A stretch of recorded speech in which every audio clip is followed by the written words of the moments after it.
So the store was started in 1964 by Richard Bartonsdale. He is the Bart that everyone refers to. There was no actual Bart. His name was Richard. He opened it out of the house that we're in right now.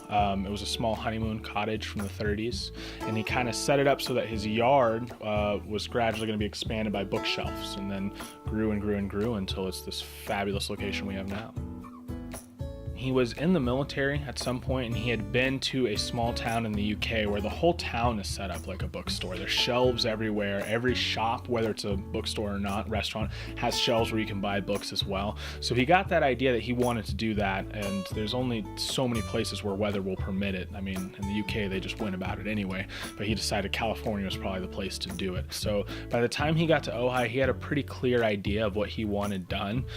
He did move here. They lived here while the store was open. His wife would cook breads and soups outside in the brick ovens and stuff. But from the beginning, he pretty much planned on living at a place where he was going to gradually be expanding his yard into a bookstore and his house into a bookstore. Here, the room that we now have set up as a history room was kind of off limits in their bedroom. He sold it after about 3 or 4 years to a group of hippies. They ran it like a commune for another 3 or 4 years. Then Gary Schlichter bought it. He's the one that most people think of as Bart. He ran the store for about 30 years before he retired.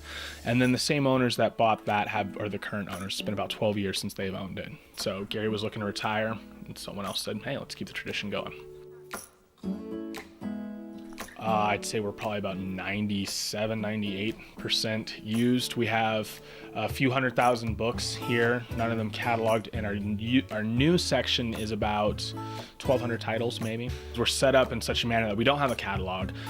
It is a bookstore for browsing, so we're kind of arranged by category. And you know, I ask people when they come in, if you need any help, ask me, because it's a large store, it's easy to get lost, and they say, I'm just here to look. And sure enough, by the end of the day, they'll have a stack of books that kind of browse through one thing to another, one thing leads to another, and before you know it, you got 8 books.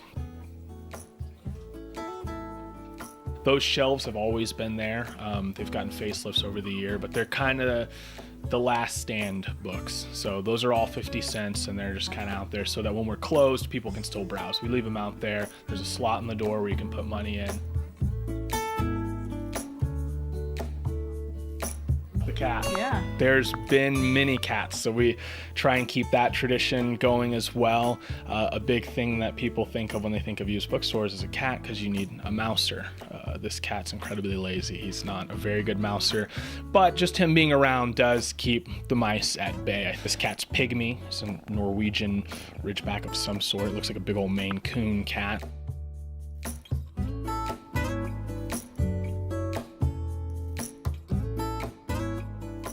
Keep your reading list slightly longer than your life expectancy, and you'll be okay. You know, I love teaching because I want people to experience everything that I know.